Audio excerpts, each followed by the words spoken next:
Cheers, guys.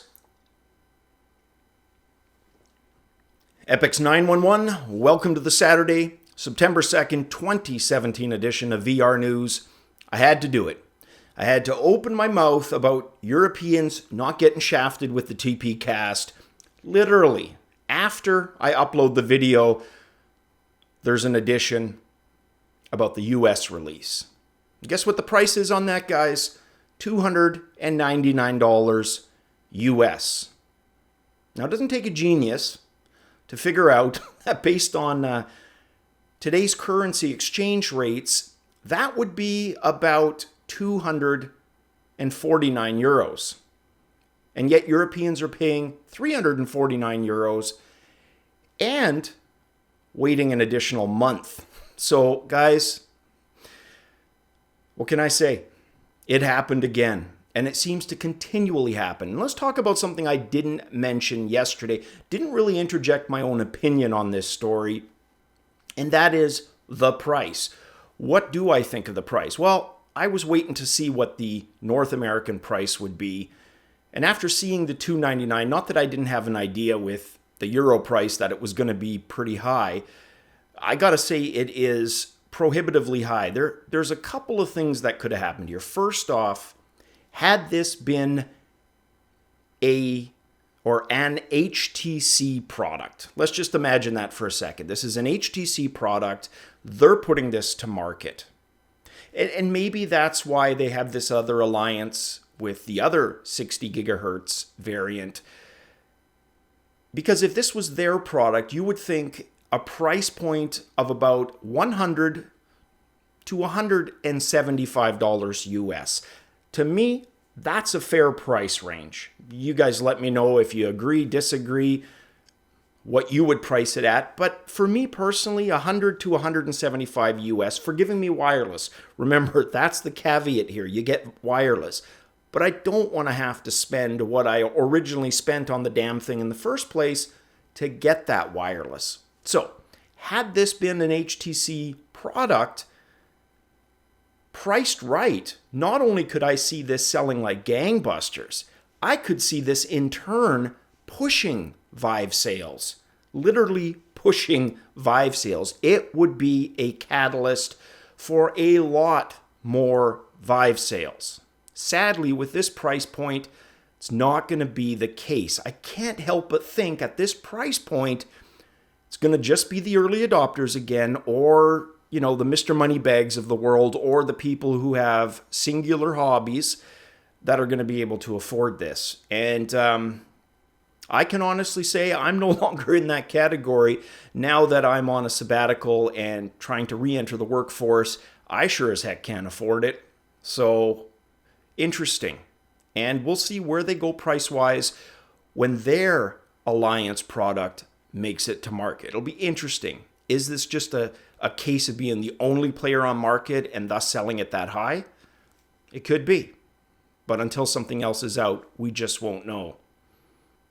Next up, VR Focus has a comprehensive list of all the mobile phone brands and models supported by the Google Daydream.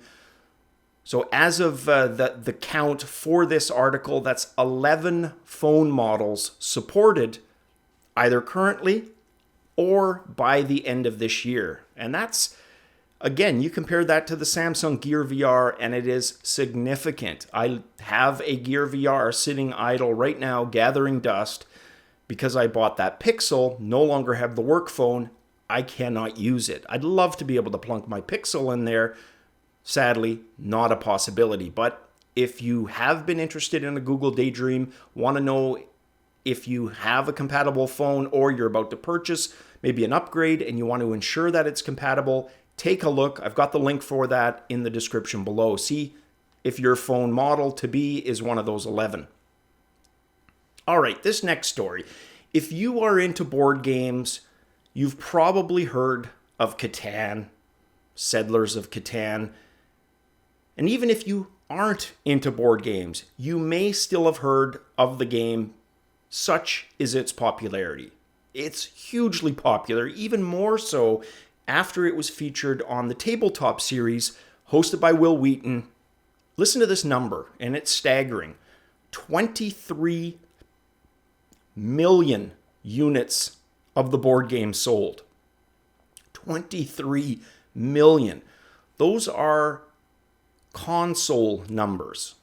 Pretty damn healthy for a board game. Many, if you're not aware of what the game is, many consider it kind of the modern Monopoly, the Monopoly for our time.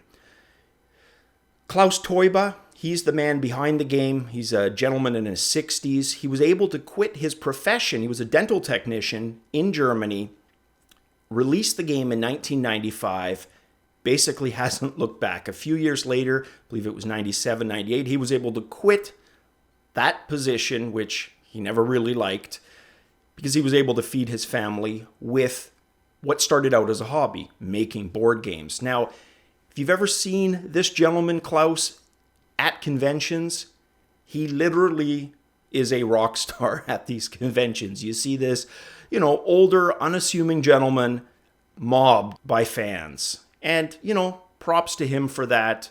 Fantastic. So where the hell's this story going? Well, it's already been turned into a video game.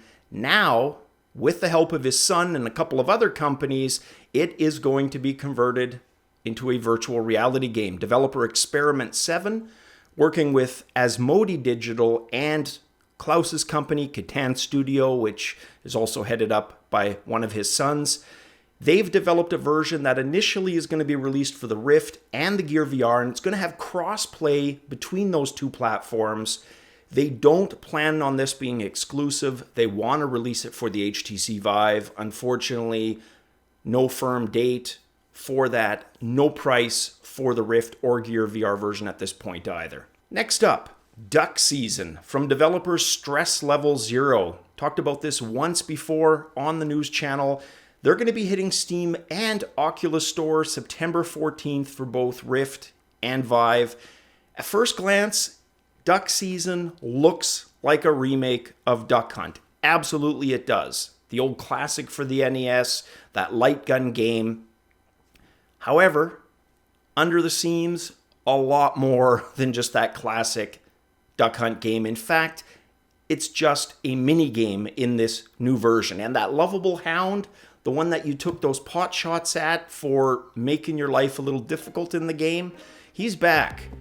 And he's not happy. He wants revenge. And that's where this game takes a wee bit of a twist into the macabre and the disturbing. It's actually more of a horror game than it is anything else. When I say he wants revenge, I mean he wants revenge. And you can see from some of the footage here, it takes on a first-person aspect. Apparently there's several different endings to the game.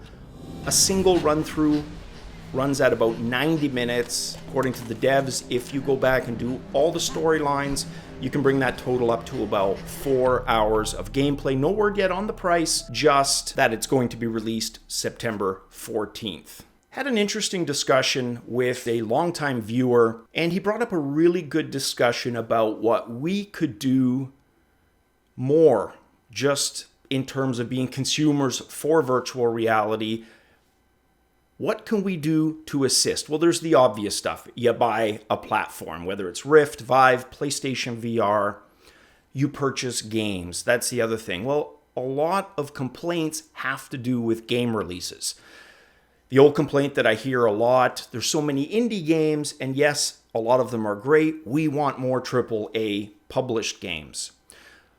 Well, one of the points he brought up in a discussion we had the other day was there is a gold mine of 2D, 3D, but on a 2D monitor, conventional games that have all kinds of fantastic possibilities. He mentioned was there's kind of a bit of a movement going on in a lot of the discussion sections for various 2D games or non-VR games, let's put them that way, for +1ing if you'd like to see a virtual reality version of that. In fact, devs on several games have gotten involved in that discussion, and it's pretty interesting to see. There's one game, 5 or 6 pages of +1s for people. So there's certainly an audience out there, probably many of us, that want or would love to see some of these other games turned into to VR games. And I think that's a great way to kind of bridge that gap between now and the Fallout 4s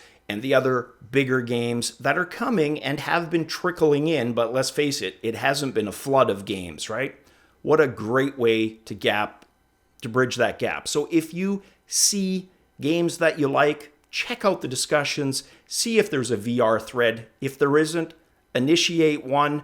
If there is, add your name to it. A little bit like adding a signature on a petition. Hey, if it can get a few of those devs to, allow them to create some additional revenue streams, gives us extra things to play.